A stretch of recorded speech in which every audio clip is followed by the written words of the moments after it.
누가복음 4장 1절에서 13절입니다. 예수께서 성령의 충만함을 입어 요단강에서 돌아와서 광야에서 40일 동안 성령에게 이끌리시며 마귀에게 시험을 받으시더라. 이 모든 날이 아무것도 잡수시지 아니하시니 날수가 다함에 줄이신지라. 마귀가 이르되 네가 만일 하나님의 아들이거든 이 돌들에게 명하여 떡이 되게 하라. 예수께서 대답하시되 기록된 바 사람이 떡으로만 살 것이 아니라 하였느니라. 마귀가 또 예수를 이끌고 올라가서 순식간에 천하 만국을 보이며 이르되 이 모든 권위와 그 영광을 내가 네게 주리라. 이것은 내게 넘겨준 것이므로 내가 원하는 자에게 주노라. 그러므로 네가 만일 내게 절하면 다 내 것이 되리라. 예수께서 대답하여 이르시되 기록된 바 주 너의 하나님을 경배하고 다만 그를 섬기라 하였느니라. 또 이끌고 예루살렘으로 가서 성전 꼭대기에 세우고 이르되 네가 만일 하나님의 아들이거든 여기서 뛰어내리라. 기록되었으되 하나님이 너를 위하여 그 사자들을 명하사 너를 지키게 하시리라 하였고 또한 그들이 손으로 너를 받들어 네 발이 돌에 부딪히지 않게 하시리라 하였느니라. 예수께서 대답하시되 주 너희 하나님을 시험하지 말라 하였느니라. 마귀가 모든 시험을 다 한 후에 얼마 동안 떠나니라. 아멘. 새해 첫 주일입니다. 2024년에는 우리가 모두 하나님의 사랑 안에 한 걸음 더 들어가는 그런 한 해가 되기를 축복합니다. 새해에는 우리에게 주어진 시간 속에서 참 행복하게 한 날 한 날 보냈으면 참 좋겠습니다. 그 행복의 재료인 우리 믿는 사람들에게는 믿음과 소망, 사랑 이것이 여러분의 삶과 가정에 가득하기를 참으로 축복합니다. 또한 하나님께서 우리에게 허락해 주신 몸으로 살아가는 동안에 이 한 해 동안 몸으로 하는 일을 통해서 참 보람을 느꼈으면 참 좋겠습니다. 그리고 몸으로 하는 일을 통해서 늘 감사하고 또 몸을 하는 일을 통해서 하나님께 영광을 돌리기 위해서 우리에게 하나님께서 건강을 주시기를 바라고 또 우리에게 일한 대로 풍성한 소득이 넘치는 2024년이 되시기를 축복합니다. 아멘. 자, 우리는 무엇보다 그리스도인으로서 우리는 예수님을 닮아가는 사람들입니다. 그래서 예수님을 따라가야만 우리에게 참 행복이 있습니다. 있다가 사라지고 또 갈증이 계속 나는 그런 행복이 아니라 우리 저 마음 깊은 곳 속에서 우러나는 그런 행복을 우리가 얻을 수가 있는 것입니다. 그 답은 우리에게 행복이 있는, 우리에게 기쁨이 있는, 우리에게 만족이 있는 그 답은 다름이 아니라 성령의 충만함입니다. 우리가 너무 잘 알고 있는 그런 성령의 충만함이죠. 자, 그렇다면 오늘 성경에서 우리에게 보여주고 가르쳐 주신 그것은 예수님께서는 성령의 충만함으로 이 땅을 사셨다. 이렇게 전체를 이제 기록하고 있는데 그러면 우리가 어떻게 하면 성령의 충만함을 입어서 살아갈 것인가? 예수님의 삶이 성령의 충만함으로 살아갔다고 우리들에게 제자들이 예수님의 삶을 보고 전해주셨는데 오늘 우리는 예수 믿는 사람이니 2024년 한 해를 사는 동안 아니 우리가 이 전생을 사는 동안에 예수님께서 어떻게 해서 성령 충만한 삶을 살으셨는가를 우리가 자세히 살펴보면 우리 또한 성령 충만한 삶을 살 것이고 또 우리 또한 만족하면서 살 것이고 감사하며 살 것이고 우리에게 참된 이 기쁨이 넘쳐 날 것입니다. 2024년에는 누가복음에서 전해주는 예수님의 삶을 또 가르침을 중심으로 해서 예수님께서 우리에게 보여주신 그 기쁨, 그 행복, 그 자신감, 그 당당함, 그 겸손함, 그 긍휼히 여기심, 혹은 그 대단한 그 힘이라고 표현할까요? 대단한 그 어떤 문제도 굴하지 않고 뚫고 나오는 그런 능력, 그것들을 우리가 한번 더듬어 살펴보겠습니다. 자, 오늘 우리가 읽은 말씀은 예수님께서 시험을 받으시는 그런 장면입니다. 자, 1절에 이렇게 이야기합니다. 예수께서 성령의 충만함을 입어 요단강에서 돌아오사 광야에서 40일 동안 성령에게 이끌리시며 마귀에게 시험을 받았다. 이렇게 우리에게 말합니다.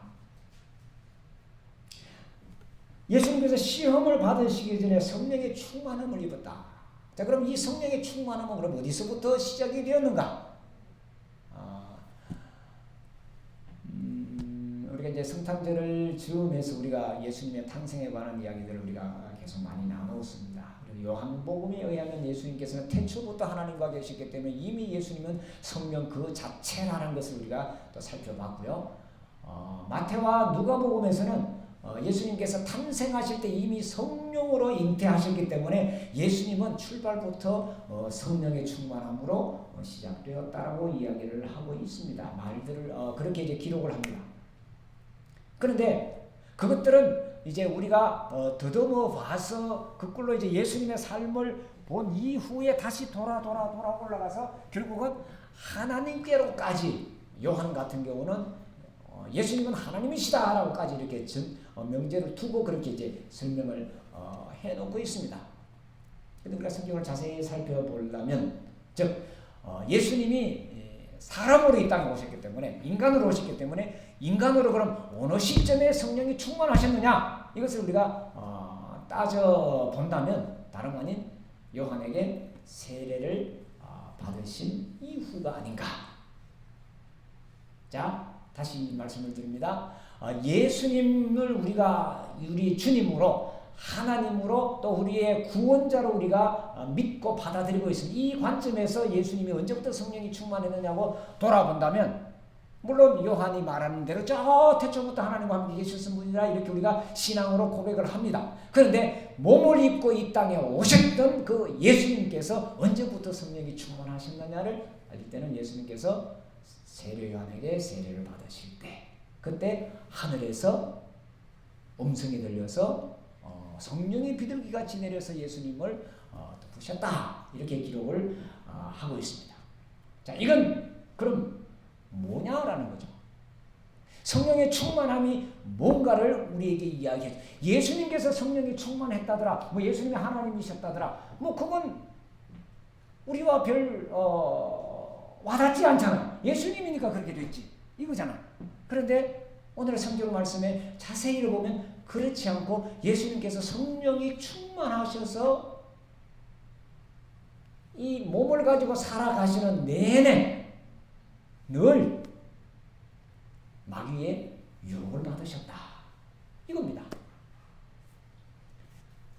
이제 마지막 부분에도 살펴보려고 했는데 먼저 한번 보면 13절 말씀이 아주 재미있는 말씀입니다. 13절을 보면 이렇게 되어 있습니다. 마귀가 모든 시험을 다 한 후에 얼마 동안 떠나니라. 잠시 떠나 있는 겁니다. 자, 얼마 동안이라 이 말은 예수님이 사역을 하시는 내내 이 마귀의 유혹은 계속해서 있어. 그래 읽어보면 성경을 읽어보면 그렇잖아요. 누가 유혹을 합니까? 가장 가까운 사람들이 유혹을 합니다. 예수님. 그래서 원수는 어디에 있어요? 늘 가장 가까운 곳에 있습니다.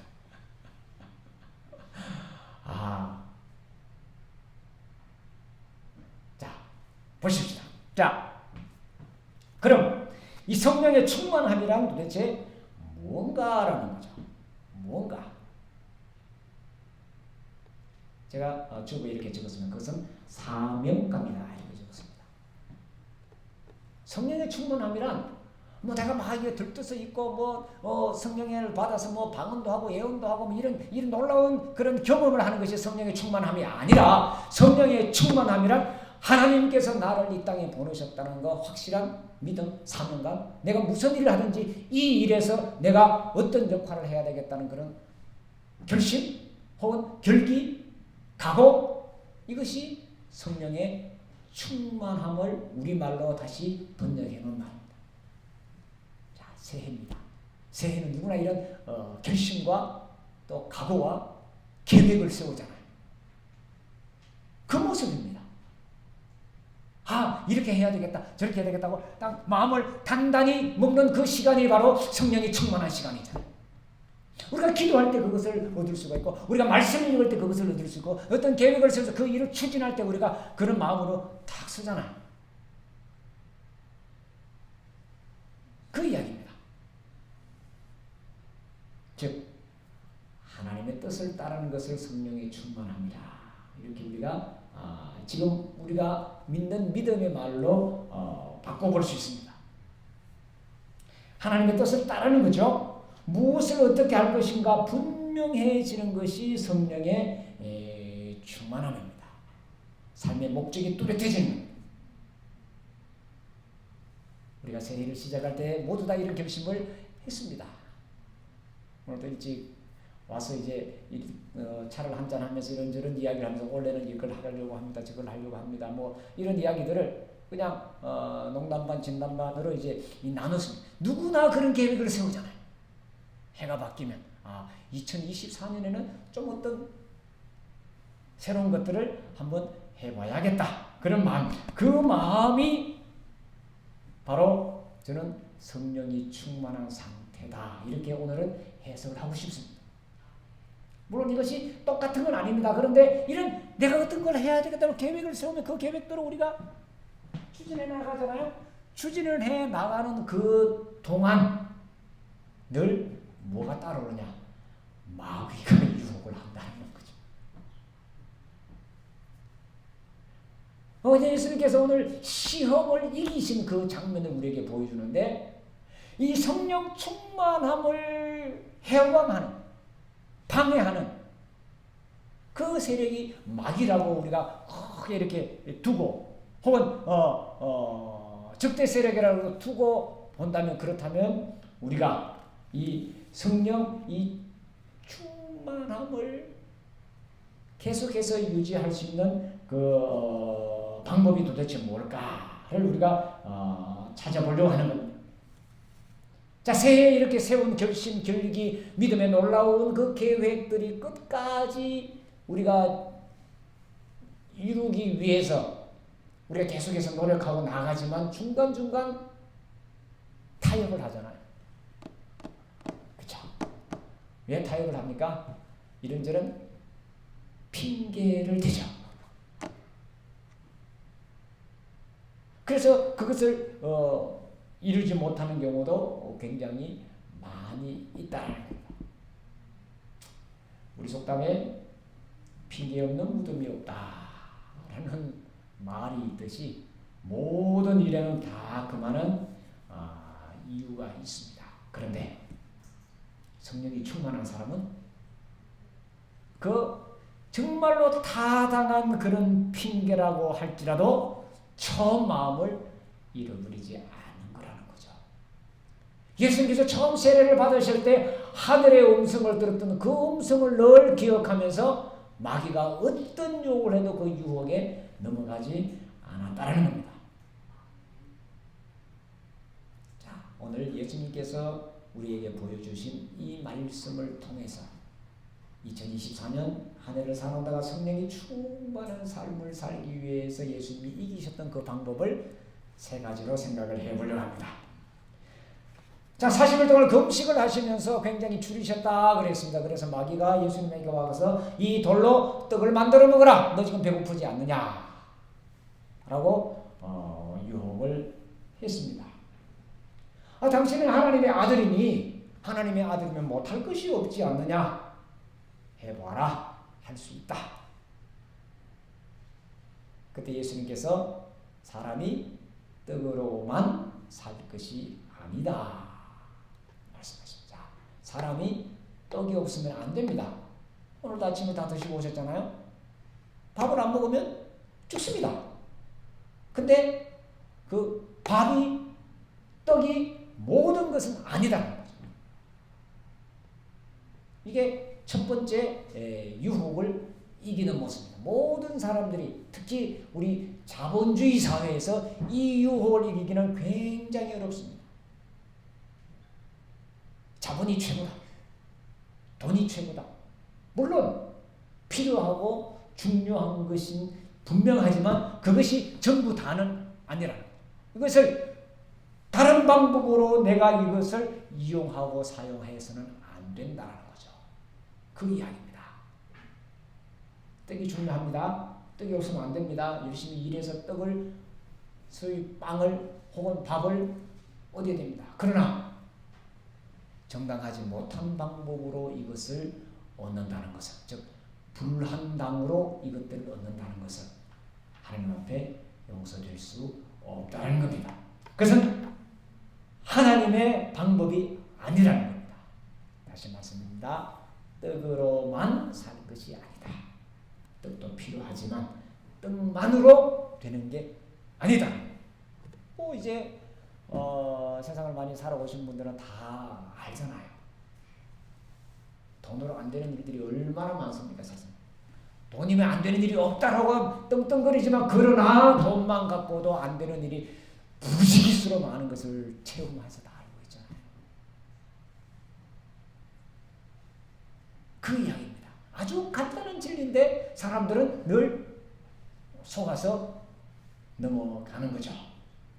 자, 이 시험 앞에서 사람이 떡으로만 살 것이 아니다라고 말하는 자가 성령의 충만함을 입고 살아가는 사람입니다. 하나님께 내게 주신 이것을 나만 위해서 살 것인가 아니면 이것을 다른 사람을 위해서 같이 공유하며 살 것인가. 여기에 핵심이 있습니다. 자, 두 번째로 마귀가 이제 세상의 모든 영광과 권세를 다 보여주면서 예수님에게 이야기합니다. 나한테 절하라. 나한테 절하면 이 모든 것을 다 주겠다. 왜냐하면 이 세상의 것은 내게 맡겨준 것이기 때문에 세상의 모든 권력과 세상의 모든 부귀영화를 너에게 줄 테니까 내게 절하라. 제가 주보에 적어놨습니다. 절하라는 말은 내 발 아래 배 엎드려라. 그만 원어로는 내 발에 키스하라 이 말입니다. 그러면 내가 가지고 있는 모든 권한이 다 너희 것이 될 것이다 라고 이야기를 합니다. 예수님께서 이렇게 말씀하셨죠. 다만 하나님께 경배하고 다만 그를 섬기라고 했다. 하나님을 경배하라고 했다.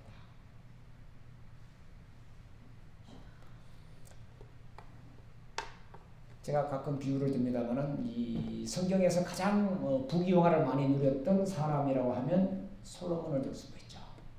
지금도 솔로몬 하면 세상에 누구라도 부러워하는 사람이죠. 존경은 안 하는 것 같아요. 솔로몬을 존경한다는 사람은 못 봤고 솔로몬이 그냥 부럽다. 왜? 모든 영광을 다 왜냐 자기 아버지가 해놓은 그 모든 것들이 솔로몬에게 다 내왔잖아요. 성전도 금으로 짓고 뭐다 했는데 결국은 허랑방탕하게 섬기다가 결국은 새로 지은 성전 안에다 이방신도 같이 데려와서 섬기고 하다가 솔로몬이 마지막에 참 똑똑하고 문학적이고 굉장히 귀한 분이었습니다만은 마지막 죽기 전에 한 말이 헛되고 헛되며 헛되고 헛되니 모든 것이 헛되도다. 이게 솔로몬의 마지막 유언이에요. 우리가 잘 아는 전도서를 한번 읽어보세요. 거기 보면 저는 해가 바뀔 때마다 그 부분을 늘 이제 보는데 첫 마디가 그래요. 다 누렸잖아요. 다 누렸는데 헛되고 헛되며 헛되고 헛되니 모든 것이 헛되다라고 시작하면서 유언을 남깁니다. 사람들에게 뒤에 오는 사람들아 내 말을 들어봐라 이렇게 이제 이야기를 하는데 예수님께서는 아무것도 우리가 볼 때 솔로몬같이 이룬 것도 없고 아무것도 없지만 예수님의 마지막 말이 뭡니까? 네, 다 이루었다. 마지막 주에 우리가 생각해 예수님은 다 이루었다는 거예요. 자, 누구를 섬길 것인가? 다 이루었다 하면서 하나님께로 갈 것인가? 헛되고 헛되며 헛되고 헛되는 모든 것이 헛되도다 하고 후회하면서 하나님께 나아갈 것인가? 그건 오늘 예수님께서 우리들에게 보여주셨습니다. 자, 마지막. 자, 그것도 저것도 안 되니까 이제 마귀가 또 다른 핑계를 댑니다. 말씀으로 이제는 유혹을 합니다. 자, 성전 높은 꼭대기에 올라가서 거기서 뛰어내려가라. 너의 발이 다치지 않게 천사들이 도와주고 네가 그렇게 하면 영광을 얻고 많은 너가 지금 세상을 구하러 오지 않았느냐? 메시아로 오지 않았느냐? 메시아가 올 때는 이렇게 성전 꼭대기에서 많은 사람들에게 나타난다고 성경의 이야기를 했다. 그래서 그렇게 존경받고 이 세상을 구원하면 되지 않느냐? 힘을 갖고 능력을 받고 또 인기를 얻어서 세상을 구원해라고 예수님을 유혹을 합니다. 그때 예수님께서 하신 말씀이 하나님을 시험하지 말라. 사람들은 또 이 세상에 있는 모든 것들은 다 높은 곳을 좋아합니다. 짐승들도 보면 대장이 다 높은 곳을 차지하죠. 높은 곳에 올라가가지고 못 올라오냐. 원숭이 뭐 동물원 같은 원숭이들 보면 높은 곳에 그냥 대장은 늘 높은 곳에 올라가죠. 누구나 다 높은 곳을 좋아합니다. 높은 곳은 높은 곳은 높은 곳. 그래서 맨 꼭대기에 올라가서 밑에를 호령하려고 합니다. 근데 예수님은 하나님은 높은 곳이 아니라 가장 낮은 곳에 계셨어요.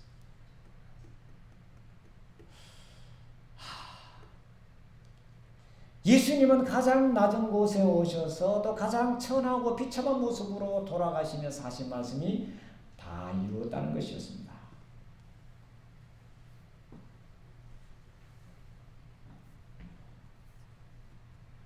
그 예수님을 우리는 나의 주님이시여 나의 하나님이라 고백하며 살아갑니다. 뭐냐? 하나님의 자녀임을 잃어버리지 않고 살아가는 겁니다. 그가 성령 충만함으로 살아가는 사람. 비록 낮은 곳에 있고 비록 천한 곳에 있고 그러나 그 속에서 나는 하나님의 보냄을 받은 하나님의 자녀입니다라는 그런 당당함을 가지고 사는 사람이 하나님의 자녀요 성령의 충만함으로 살아가는 사람입니다. 2024년도 아마 우리에게 만만치 않을 겁니다. 이런저런 유혹들, 이런저런 꾀임이 굉장히 많이 있을 겁니다. 우리가 성령 충만하지 않으면, 우리가 새해에 계획을 세웠던 거기에 그 결기에 굳게 서지 않으면 우리의 말처럼 얼빠진 놈이 될 수 있습니다. 얼빠졌다. 여기저기 휩쓸려가는 것을 이야기하는 거잖아요. 정신 똑바로 차리고 성령 충만해서 하나님께서 내게 주신 그 일들을 잘 감당하면서 살아갈 수 있는 우리가 되었으면 참 좋겠습니다. 기도하겠습니다. 하나님, 매일매일 하나님께서는 우리에게 새날을 허락해 주시고 새로운 일들을 계획해 주시고 새로운 것들을 통하여 우리에게 복을 계획해 주신 분임을 믿습니다. 하나님, 2024년 한 날 한 날 살아가는 동안에 하나님께서 우리를 위해서 마련해 주신 놀라운 축복을 받아 누리는 저희들이 되게 하여 주시옵소서. 하나님, 마귀의 여러 가지 유혹과 여러 가지 핑계와 여러 가지 일들을 통해서 우리를 꾀인다 할지라도 하나님의 말씀 가운데 하나님의 뜻 가운데 하나님께서 우리에게 보여주신 것들을 잃어버리지 않고 나아가는 성령의 충만한 모습으로 살아가는 우리 대림령교회 모든 식구들이 되게 하여 주시옵소서. 예수님의 이름으로 기도하옵나이다. 아멘.